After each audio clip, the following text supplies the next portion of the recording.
Untold Stories of the Deep, where we explore the awe-inspiring and sometimes terrifying world of marine life. In today's episode, we dive into three of the most haunting orca attacks ever recorded. These incidents spanning continents and decades reveal the raw power and unpredictability of these majestic creatures. From a routine walk along a pool that turned into a fight for survival to the youngest orca trainer ever attacked in Japan. We begin at a well-known marine park in the United States, where a 28-year-old woman believed her bond with a powerful orca was unbreakable until it was not. The morning sun cast long shadows across Oceanic World Marine Park in Orlando, Florida on July 15, 2009. Visitors streamed through the gates, eager for a day of marine spectacle. The newly renovated 5,000-seat stadium filled quickly as families sought relief from the sweltering summer heat.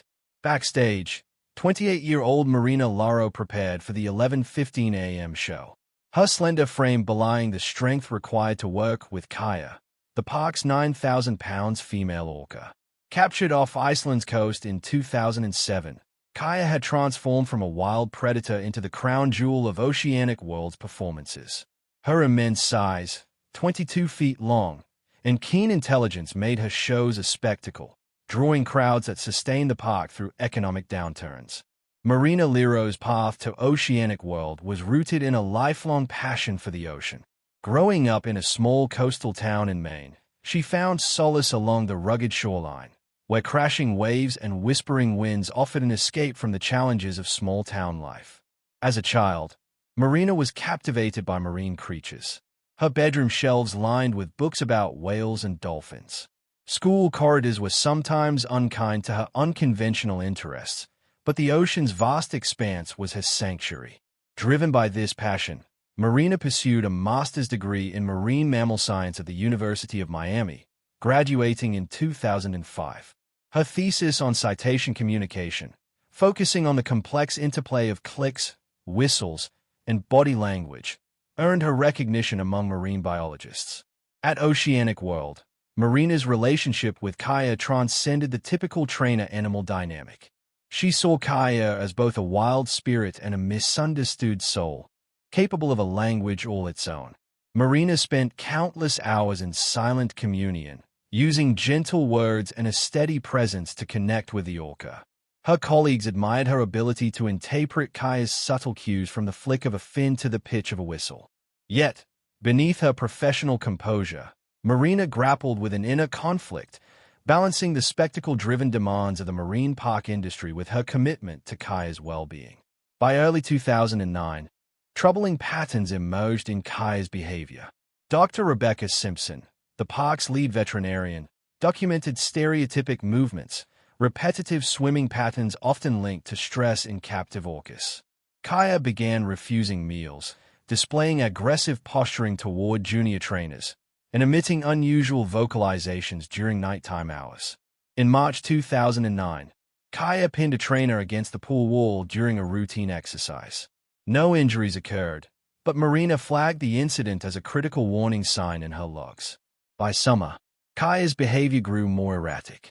She ignored recall signals, swam in unpredictable patterns during performances, and produced vocalizations that puzzled even veteran trainers. Marina's log entry from July 14, 2009 detailed Kaya's deteriorating state, erratic eye tracking, refusal of basic commands, and aggressive displays toward staff. This morning, Kaya charged the underwater viewing window, unprecedented behavior. Despite Marina's repeated warnings and staff meetings, park management under pressure to maintain attendance during the peak tourist season insisted the shows continue. A malfunction in the park's filtration system on the night of July 14 further disrupted Kaya's environment, adding to the volatile situation. On the morning of July 15, 2009, the air in the stadium carried an unusual tension. Kaya's pre-dawn behavior had been alarming, with high-pitched whistles echoing through the night. At 11:15 a.m., Marina began the main show, introducing Kaya to a crowd of 4,300. The orca's entry into the performance pool was hesitant. She circled the perimeter 3 times before responding to Marina's signals. Experienced staff noted her sluggishness, but orcas sometimes had off days, and with the music blaring and the crowd cheering, no one called off the show. The first half of the performance proceeded with mounting unease. Ka completed her routines, but each movement seemed forced. During a routine backflip, she snapped her jaws unexpectedly, prompting junior trainer Maria Delgado to radio a warning. The message was misinterpreted as a technical issue amid the show's noise. The critical moment came during the Hurricane Ride, a complex maneuver where Marina rode Kaya's rostrum through rapid spins and a vertical launch. As they began, Kaya's echolocation clicks intensified, audible over the music. Instead of a gentle spin, Kaya twisted violently, throwing Marina 15 feet across the tank. Before Marina could activate her emergency flotation device, Ka was upon her. The orca's jaws, capable of generating over 19,000 pounds of force, clamped onto Marina's torso. The crowd's cheers turned to screams as Kaya thrashed, her movements eerily reminiscent of how wild orcas tear apart seals. Security staff directed a controlled evacuation while paramedics rushed to the poolside.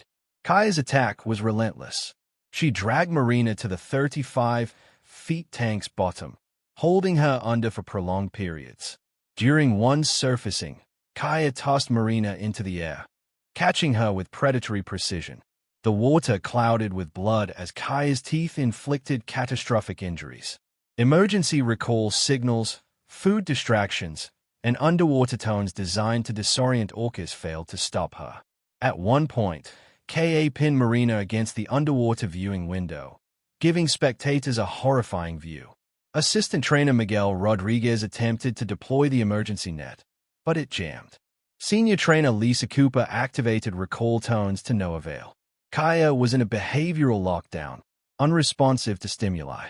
After 7 agonizing minutes, the emergency team separated Kaya from Marina using a specialized pole system. Paramedics rushed Marina to an ambulance, but she was pronounced dead at 11:47 a.m. from massive trauma and drowning. The investigation revealed a cascade of ignored warnings. Marina's logs had meticulously documented Kaya's distress, but management dismissed them to prioritize revenue. The filtration system failure was identified as a trigger, exacerbating Kaya's stress. However, the deeper issue was a collective denial of the orca's behavioral decline. Marina herself, despite her concerns, trusted her 5-year bond with Kaya, a common pitfall among experienced trainers. Oceanic World faced severe repercussions. Safety violations were cited, insurance costs soared, and attendance plummeted. By early 2010, the park closed permanently. Kaya was transferred to a facility with stricter behavioral protocols and never performed with trainers in the water again. Marina's death sparked a broader reckoning in the marine park industry, highlighting the dangers of overconfidence and the need to prioritize animal welfare. On June 12, 2007, Atlantic Horizon's Marine Park in San Diego, California, buzzed with pre-opening preparations. The sun cast a golden glow over the 3,000-seat stadium as maintenance crews checked equipment and filled the air with the scent of salt water. Marcus Reeves, 37, the park's head trainer, stood by the main pool, clipboard in hand, reviewing notes for the morning session with Titan and Echko, the park's 2 orcas. Marcus Reeves' path to Atlantic Horizons began in Oak Ridge, Missouri, far from the ocean. A family vacation to Florida at age 8 ignited his fascination with orcas after witnessing his first marine show. His bedroom soon became a shrine to whales, covered with posters and stacked with books on citation behavior. After graduating high school, Marcus earned a marine biology degree from the University of California, San Diego in 1992. His internship at Pacific Marine Center honed his skills with dolphins and sea lions, and by 1995 he joined Atlantic Horizons. By 2003, he was head trainer known for his methodical approach and deep commitment to animal welfare. Marcus had a special bond with Titan, a 19-foot male orca captured off Iceland in 1997. Echo, a female orca, joined in 2000. Together, they drew thousands weekly, accounting for 70% of the park's ticket sales. Marcus' routines showcased their natural behaviors while prioritizing their well-being. Outside work, he lived simply, running along the beach and volunteering for conservation causes. In the week leading up to June 12, Marcus noted subtle changes in Titan's behavior, increased vocalizations, and erratic swimming. His June 10th log entry read, Titan showing restlessness, refusing commands during evening sessions. Recommend reducing performance load and increasing enrichment. Management eyeing the summer season's revenue.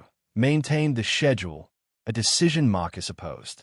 At 6:30 a.m., Marcus arrived early, as was his habit, to observe the orcas in the quiet pre-opening hours. He walked along the pool's edge, noting Titan's unusual pacing. As Marcus leaned over to inspect a gate mechanism, Titan surged from the water, grabbing his leg in a swift, deliberate motion. The 10,000-pound orca pulled Marcus into the pool, thrashing violently. Unlike Ka's prolonged attack, Titan's was brief but devastating. Marcus suffered massive trauma to his lower body and drowned before staff could intervene. The attack lasted less than 2 minutes, but the aftermath was chaotic. Emergency protocols failed as staff struggled to secure Titan. Paramedics arrived too late. Marcus was pronounced dead at 6:52 a.m. The investigation pointed to ignored behavioral warnings and inadequate safety measures. Marcus logs had flagged Titan stress, but management prioritized profits. Atlantic Horizons faced lawsuits and a sharp attendance drop. Titan and Echo were retired from performances, and the park shifted focus to educational programs. Marcus' death reinforced the need for stricter oversight and respect for orcas' wild nature. On April 3, 2012 at Aqua Wave Marine Park in Osaka, Japan, 19-year-old Kaido Tanaka became the youngest orca trainer ever attacked. The park, a popular destination, housed 3 orcas, including Hannah, a 15-feet female known for her gentle demeanor. Kaido grew up in Osaka, fascinated by the ocean from a young age. Despite his youth, he earned a spot at Aqua Wave through a rigorous apprenticeship training under veteran staff. His enthusiasm and quick learning made him a rising star assigned to work with Hannah in his first year. Hannah had shown minor stress behaviors, including reduced appetite and occasional refusal of commands. Kaido, new to the field, relied on senior trainers' assurances that these were normal fluctuations. During a routine training session, Hannah suddenly lunged, grabbing Kaido's arm and pulling him underwater. The attack was brief. Hannah released him after 30 seconds, but Kaido sustained a fractured arm and severe lacerations. Staff quickly separated them, and Kaido was rushed to the hospital where he recovered. The incident exposed gaps in Aqua Wave's training protocols for young staff. Hannah's stress behaviors had been downplayed, and Kaido's inexperience left him vulnerable. The park implemented stricter safety measures, and Kaido later became an advocate for captive orca welfare. These 3 incidents, Marina Laro at Oceanic World, Marcus Reeves at Atlantic Horizons, and Kaido Tanaka at Aqua Wave, reveal the complex interplay of human ambition, animal welfare, and the unpredictable nature of orcas. Each tragedy stemmed from ignored warnings and systemic failures, underscoring the need for respect and caution when working with these powerful creatures.